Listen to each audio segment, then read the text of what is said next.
경고는 거의 언제나 늦게 깨들어진다. 그것은 사이렌처럼 울리지도 고통으로 몸을 흔들지도 않는다. 오히려 가장 안전하다고 믿는 순간, 가장 익숙한 장면 속에 숨어 있다. 그날의 식탁이 바로 그랬다. 아무 일도 일어나지 않을 것 같았던 시간, 매일 반복되던 동작, 그리고 괜찮을 거라는 무의식적인 확신. 우리는 늘 그런 확신 위에서 하루를 마무리한다. 그래서 경고가 그 자리에 있었다는 사실을 대부분은 한참 뒤에 알아차린다. 안성기의 이야기가 사람들을 멈춰 세운 이유도 여기에 있다. 그는 갑작스러운 사고의 주인공처럼 보이지 않았다. 오히려 너무도 조용했고 너무도 평범했으며 그래서 더 많은 사람들의 일상과 겹쳐졌다. 특별한 신호가 없었기에 아무도 그것을 경고라고 부르지 않았다. 식탁 위에서는 늘 하던 대로 식사가 이어졌고 그 평범함 속에서 위험은 아무 표정도 짓지 않은 채 자리를 잡았다. 경고는 있었지만 경고답지 않았던 것이다. 이 이야기는 어떤 사건을 폭로하려는 것이 아니다.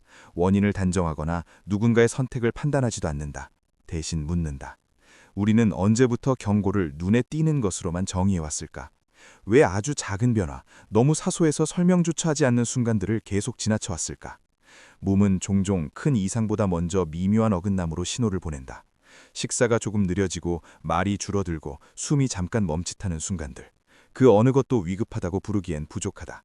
그래서 우리는 안심한다. 그리고 그 안심은 생각보다 오래 지속된다.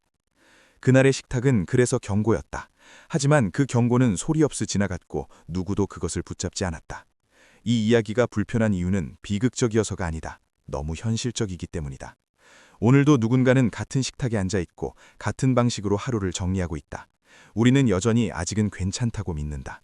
그러나 이 이야기는 조용히 속삭인다. 가장 위험한 순간은 아무도 위험하다고 느끼지 않는 바로 그때일 수 있다고. 이제 우리는 그 평범함 속에 숨어있던 신호들을 하나씩 꺼내보려 한다.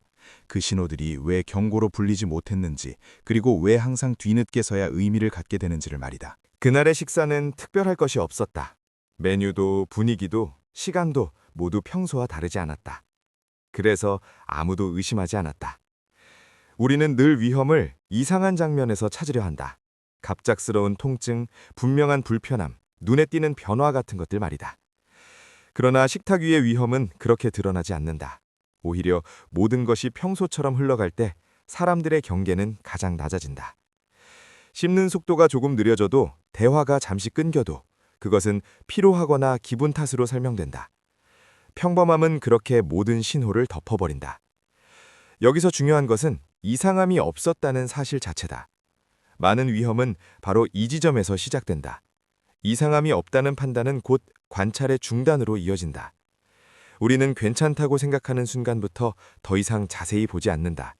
특히 가족과 함께하는 식탁에서는 더욱 그렇다. 그 공간은 안전하다고 믿는 장소이기 때문에 경계심이 자연스럽게 사라진다. 하지만 몸은 우리의 믿음과 무관하게 반응한다.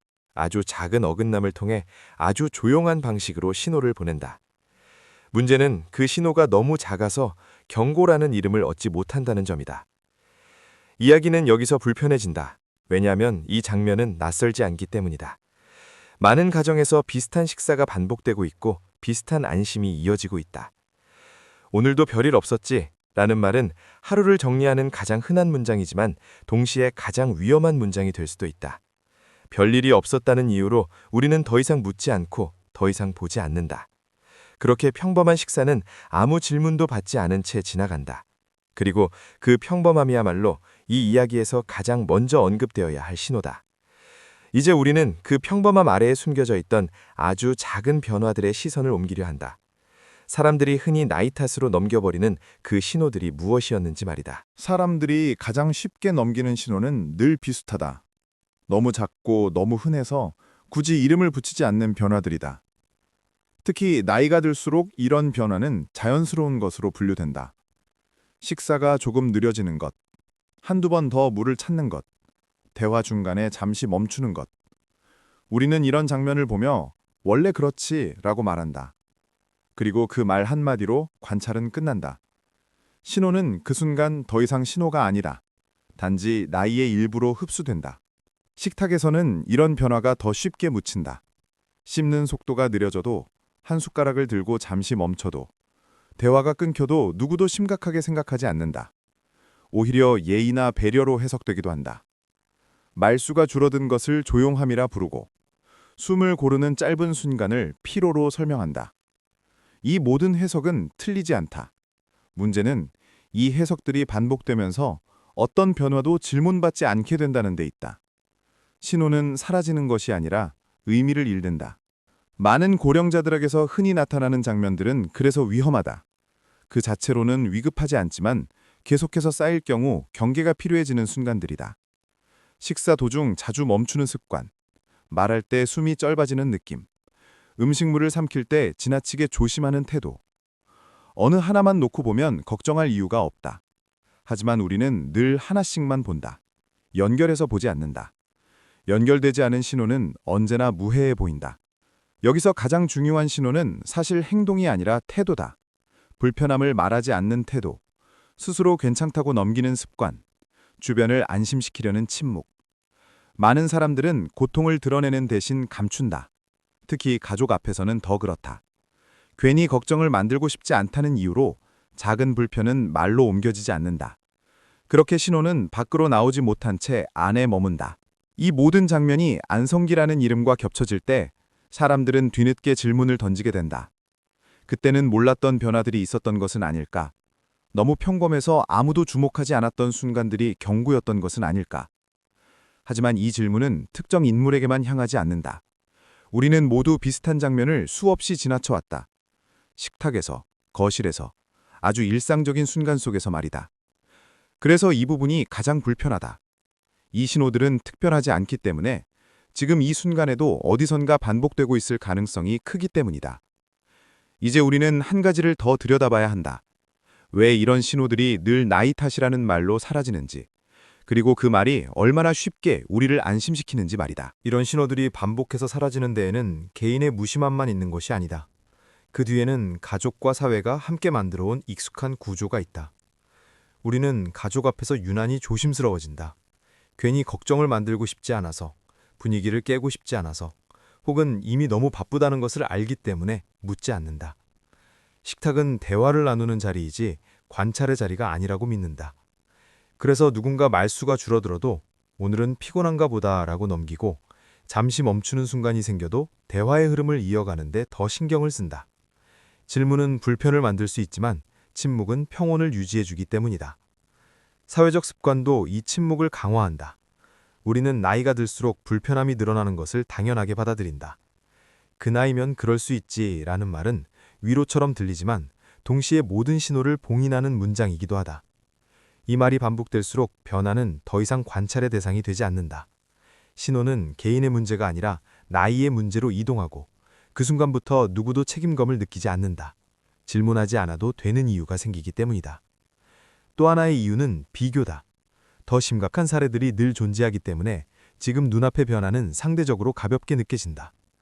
병원에 갈 정도는 아니고 응급상황도 아니며 하루를 중단해야 할 이유도 없어 보인다. 이렇게 비교는 경계를 낮춘다. 아직 괜찮다는 판단은 늘 더 큰 위기를 기준으로 만들어진다. 그 사이에서 작은 신호들은 계속해서 아래로 밀려난다. 안성기의 이야기가 많은 사람들에게 묘한 불안을 남긴 것도 바로 이 지점 때문이다. 누구도 특별히 잘못하지 않았는데 결과는 돌이킬 수 없는 방향으로 흘러갔다는 사실.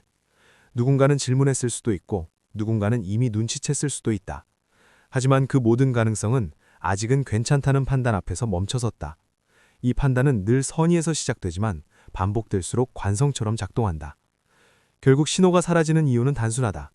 묻지 않아도 되는 환경, 말하지 않아도 되는 관계, 그리고 당연함으로 덮이는 변화들. 이 세 가지가 겹칠 때 경고는 가장 완벽하게 숨겨진다. 그리고 그 숨겨짐은 언제나 사후에야 드러난다. 이제 우리는 한 단계 더 나아가야 한다. 신호가 왜 그렇게 오래 무시될 수 있었는지, 그리고 왜 언제나 그 이후에야 의미를 갖게 되는지를 말이다. 경고가 가장 선명해지는 순간은 언제나 뒤늦다. 일이 벌어진 후에야 사람들은 흩어져 있던 장면들을 하나로 잊기 시작한다. 그때는 이미 모든 조각이 또렷해 보인다. 식사가 유난히 느렸던 날, 대화가 자주 끊기던 순간, 잠깐 멈칫하던 호흡. 각각은 아무 의미 없어 보였지만 뒤에서 바라보면 분명한 흐름을 가진다. 그러나 그 흐름은 오직 결과가 나타난 뒤에야 모습을 드러낸다. 그 전까지 우리는 늘 같은 말을 되풀이한다. 그때는 몰랐다. 이 지점에서 많은 사람들은 스스로를 탓하기 시작한다. 조금만 더 물어봤더라면, 한 번만 더 살펴봤더라면 달라지지 않았을까 하는 생각이 머릿속을 맴돈다. 하지만 이런 질문은 언제나 공허하다. 당시에 우리는 지금처럼 많은 정보를 갖고 있지 않았고, 그 순간의 평범함은 모든 의심을 잠재웠기 때문이다. 경고는 분명 존재했지만 그것을 경고로 인식할 이유가 없었다. 그래서 이 이야기는 누군가의 판단 사고를 지적하지 않는다. 오히려 우리가 얼마나 쉽게 괜찮다는 말에 안주하는지를 보여준다. 안성기의 이름이 이 부분에서 다시 떠오르는 이유도 같다. 그의 이야기는 결과 때문에 무거워진 것이지 과정이 유난히 달랐기 때문은 아니다. 오히려 너무도 일반적인 흐름이었기에 많은 사람들이 자신을 겹쳐보게 된다. 사건 이후에야 의미를 갖게 되는 신호들, 그리고 그 신호들이 그때는 왜 아무 말도 하지 못했는지에 대한 질문. 이 질문은 특정 인물에게서 멈추지 않고 각자의 기억 속 식탁으로 옮겨간다. 우리는 늘 경고가 명확하길 바란다. 알람처럼 울리고 누가 봐도 위험하다고 느껴지는 형태로 나타나길 기대한다. 하지만 현실의 경고는 그렇게 친절하지 않다. 오히려 오해받기 쉬운 모습으로, 무시되기 쉬운 형태로 다가온다. 그래서 가장 잔인한 점은 경고가 없어서가 아니라 경고를 알아볼 수 없었다는 사실이다. 그리고 그 사실은 결과가 나온 뒤에야 비로소 인정된다. 이제 이야기는 더 이상 과거를 복귀하는 데 머물지 않는다. 중요한 것은 우리가 무엇을 놓쳤는지가 아니라 왜 늘 같은 방식으로 놓치게 되는지다. 경고가 뒤늦게 선명해지는 구조, 그리고 그 구조가 반복되는 한 비슷한 이야기는 계속해서 만들어질 수밖에 없다. 이 불편한 인식이 바로 이 이야기가 남기는 가장 큰 흔적이다. 이야기가 개인의 영역을 넘어서는 순간은 사람들이 동시에 침묵할 때 찾아온다. 안성기의 소식이 전해졌을 때 한국 사회가 보인 반응이 그랬다. 과장된 해석도 성급한 결론도 앞서지 않았다. 대신 묘한 정적이 흘렀다. 이 침묵은 무관심이 아니었다. 오히려 너무 잘 알기 때문에 말을 아끼는 태도에 가까웠다. 많은 사람들은 이 이야기를 연예인의 사건으로 소비하지 않았다. 그보다는 각자의 식탁, 각자의 부모, 각자의 노년을 떠올렸다. 그렇게 개인의 이야기는 집단의 감정으로 번졌다. 이때부터 두려움의 성격이 달라진다. 그것은 특정한 위험에 대한 공포가 아니라 일상이 언제든 균열될 수 있다는 인식에서 오는 불안이다. 우리는 늘 특별한 상황을 대비한다. 하지만 특별하지 않은 순간에 대비하는 법은 배우지 않는다. 그래서 이 이야기는 더 깊이 스며든다. 누구나 겪는 장면이었고 누구나 지나쳐왔던 순간이었기 때문이다. 식탁이라는 공간은 안전의 상징이었고 그 상징이 흔들릴 때 사람들은 자신의 확신까지 함께 흔들리는 것을 느낀다. 안성기의 사례가 남긴 울림은 바로 여기에 있다. 그는 우리에게 낯선 삶을 살지 않았다. 오히려 너무 익숙한 방식으로 하루를 이어온 인물이었다. 그 평범함이 공포를 키웠다. 만약 극단적인 상황이었다면 사람들은 자신과 거리를 두었을 것이다. 하지만 이 이야기는 그렇게 끝나지 않는다. 나도 그럴 수 있다는 생각이 자연스럽게 뒤따른다. 그리고 그 생각은 쉽게 사라지지 않는다. 사회는 이런 순간에 스스로를 비춘다. 우리는 얼마나 자주 괜찮다는 말로 서로를 안심시켜 왔는지, 얼마나 자주 불편한 질문을 미뤄왔는지 돌아보게 된다. 이 반성은 소리내어 표현되지 않는다. 대신 침묵 속에서 각자의 일상으로 스며든다. 그래서 이 침묵은 일시적인 반응이 아니라 오래 남는 감정이 된다. 이제 이야기는 자연스럽게 다음 질문으로 이어진다. 만약 이런 불안이 개인의 문제가 아니라 사회 전체의 구조에서 비롯된 것이라면 우리는 무엇을 바꿀 수 있을까? 그리고 무엇을 바꾸지 않으면 같은 침묵은 다시 반복될까? 이 질문은 아직 답을 갖고 있지 않다. 하지만 분명한 것은 이 이야기가 남긴 흔적이 더 이상 한 사람의 이름에만 머물지 않는다는 사실이다. 이 이야기가 단순한 비극보다 더 위험하게 느껴지는 이유는 결과보다 구조에 있다. 비극은 한 번으로 끝날 수 있지만 구조는 반복된다. 우리는 늘 사고 자체를 두려워하지만 사고를 가능하게 만든 습관에는 익숙해져 있다. 아직은 괜찮다는 말, 그럴 수 있다는 판단, 오늘은 그냥 넘어가자는 선택. 이 작은 선택들이 쌓여 하나의 패턴을 만든다. 그리고 그 패턴은 어느 순간 누구에게나 같은 방식으로 작동한다. 위험은 특별한 순간이 아니라 반복되는 안심 속에서 자라난다. 가장 위협적인 점은 이 구조가 눈에 띄지 않는다는 사실이다. 누군가를 탓할 이유도, 즉각 바꿔야 할 규칙도 보이지 않는다. 모두가 선의로 움직였고 모두가 평범한 하루를 살았을 뿐이다. 그렇기 때문에 이 이야기는 더 불편하다. 우리는 종종 잘못이 명확할 때만 경계한다. 하지만 여기에는 명확한 잘못이 없다. 다만 질문하지 않는 관성, 살피지 않는 습관, 그리고 안전하다는 믿음이 있을 뿐이다. 이 믿음은 위기를 막아주지 않는다. 오히려 위기가 다가오는 길을 더 조용하게 만들어준다. 또 하나의 위험은 이야기가 끝났다고 느끼는 순간이다. 사건이 지나가고 뉴스가 사라지고 일상이 다시 정상처럼 보일 때 우리는 안도한다. 그러나 구조는 그대로 남아있다. 다음 식탁, 다음 저녁, 다음 평범한 하루에서도 같은 판단은 반복된다. 그래서 이 이야기는 끝을 갖지 않는다. 한 사람의 시간이 멈췄다고 해서 구조가 함께 멈추지는 않기 때문이다. 이 지점에서 우리는 스스로에게 불편한 질문을 던져야 한다. 우리는 정말 위험을 두려워하고 있는가? 아니면 불편한 관찰을 피하고 있는가? 경고를 기다리는 것과 경고를 알아차리는 것은 전혀 다른 일이다. 대부분의 사람들은 전자를 선택한다. 알람이 울리기를, 누군가가 대신 말해주기를, 상황이 분명해지기를 기다린다. 하지만 현실의 경고는 그렇게 오지 않는다. 그래서 이 구조는 더 위험하다. 아무도 멈추라고 말하지 않기 때문이다. 결국 이 이야기가 남기는 핵심은 하나다. 비극을 만든 것은 한순간의 사고가 아니라 수없이 반복된 안심이었다는 사실. 그리고 그 안심은 오늘도 어디선가 계속되고 있다. 이 인식이야말로 이 이야기가 단순한 슬픔을 넘어서는 이유다. 이제 질문은 자연스럽게 우리에게로 향한다. 아무도 쉽게 대답하고 싶지 않은 질문들이다. 우리는 얼마나 자주 식탁에서 변화를 보면서도 그냥 넘겨왔을까? 얼마나 자주 괜찮겠지라는 말로 관찰을 멈췄을까? 이 질문들은 누군가를 비난하기 위해 존재하지 않는다. 오히려 우리가 너무 익숙해져 버린 판단의 방식이 어떤 결과를 낳는지 스스로 확인하게 만든다. 불편한 질문은 늘 침묵을 깨뜨린다. 그래서 우리는 질문을 미루고 다음으로 넘긴다. 식탁은 가족이 가장 가까이 모이는 공간이지만 동시에 가장 쉽게 방심하는 공간이기도 하다. 우리는 대화를 나누고 하루를 정리하며 서로의 얼굴을 본다. 하지만 그 가까움이 관찰로 이어지지는 않는다. 오히려 친숙함은 경계를 낮춘다. 작은 변화는 금세 배경으로 흡수되고 반복되는 일상은 의심을 무디게 만든다. 그래서 질문은 사라진다. 오늘은 왜 좀 달라 보이지? 라는 말은 떠오르지 않고 다들 피곤하겠지 라는 결론만 남는다. 이 질문들이 어려운 이유는 답이 없어서가 아니다. 답이 너무 명확하기 때문이다. 우리는 알고 있다.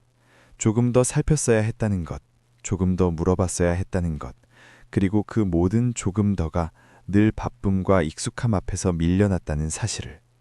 그래서 질문은 죄책감으로 이어질 수 있다. 하지만 이 이야기가 요구하는 것은 죄책감이 아니라 인식이다. 반복되는 구조를 알아차리는 것, 그리고 다음 장면에서는 같은 선택을 하지 않겠다고 마음속으로 정리하는 것. 안성기의 이야기가 여기에서 다시 떠오르는 이유도 같다. 그는 우리에게 정답을 주지 않는다. 대신 질문을 남긴다. 우리는 언제부터 경고가 분명해야만 움직이기 시작했는지, 왜 미묘한 변화 앞에서는 늘 다음으로 미뤘는지 말이다. 이 질문들은 결코 특별한 상황을 전제하지 않는다. 오늘 저녁의 식탁, 내일의 대화, 다음 주의 평범한 하루에서도 그대로 적용된다. 그래서 이 질문들은 무겁다. 그리고 쉽게 사라지지 않는다. 결국 우리가 마주하게 되는 것은 하나의 선택이다. 다음에도 같은 안심을 반복할 것인지, 아니면 불편하더라도 한 번 더 바라볼 것인지. 이 선택은 극적인 행동을 요구하지 않는다. 다만 익숙한 판단을 잠시 멈추는 용기를 요구할 뿐이다. 이 이야기가 남긴 질문은 그 용기가 가능한지, 그리고 우리가 그것을 언제 선택할 준비가 되어 있는지를 조용히 묻고 있다. 이 이야기는 결론을 말하지 않는다. 대신 현재에 머문다. 경고는 과거에 있었고 결과는 이미 알려졌지만 우리가 서 있는 시간은 언제나 지금이기 때문이다. 그날의 식탁이 경고였다는 사실은 뒤늦게야 의미를 갖게 되었지만 오늘의 식탁은 아직 선택의 여지가 남아있다. 우리는 여전히 같은 공간에 앉고 같은 동작을 반복하며 같은 안심 속에서 하루를 마무리한다. 그래서 이 이야기는 끝나지 않는다. 비극으로 닫히는 대신 인식으로 이어진다. 안성기의 이름이 남긴 울림은 정답이 아니라 질문이다. 그는 무엇을 놓쳤는지보다 우리가 무엇을 당연하게 여겨왔는지를 돌아보게 만든다. 위험은 멀리 있지 않다. 그것은 극단적인 상황에서만 나타나지 않는다. 오히려 아무 일도 일어나지 않을 것 같았던 순간, 가장 평범했던 장면 속에서 조용히 자리를 접는다. 경고는 늘 그렇게 다가온다. 소리 없이, 이유 없이, 그리고 우리가 보지 않는 사이에. 이 이야기가 요구하는 것은 두려움이 아니다. 경계를 높이라는 명령도 아니다. 다만 한 가지 태도다. 익숙함을 이유로 관찰을 멈추지 않는 것. 안심이 시작되는 지점에서 한 번 더 바라보는 것. 그것은 큰 행동이 아니라 작은 멈춤에 가깝다. 식탁에서의 몇 초, 대화 중에 한 번의 질문, 그리고 괜찮겠지라는 말을 잠시 미루는 선택. 이 작은 선택들이 모여 구조를 바꾼다. 우리는 종종 경고가 분명해야만 움직일 수 있다고 믿는다. 하지만 이 이야기는 그 믿음이 얼마나 취약한지를 보여준다. 경고는 친절하지 않다. 알아차리기 어렵고 설명하기도 힘들며 지나치기 쉽다. 그래서 더 주의가 필요하다. 경고를 찾기 위해서가 아니라 경고를 놓치지 않기 위해서. 이제 이야기는 여기서 멈춘다. 그러나 질문은 계속된다. 오늘의 식탁에서 우리는 무엇을 보고 있는가? 평범함이라는 이름으로 얼마나 많은 신호를 지나치고 있는가? 그리고 다음번에도 우리는 같은 안심을 선택할 것인가? 아니면 잠시 멈추어 바라볼 것인가? 이 선택은 거창하지 않다. 하지만 그 결과는 언제나 크다. 그래서 이 이야기는 끝을 맺지 않는다. 우리의 일상 속에서 조용히 이어질 뿐이다.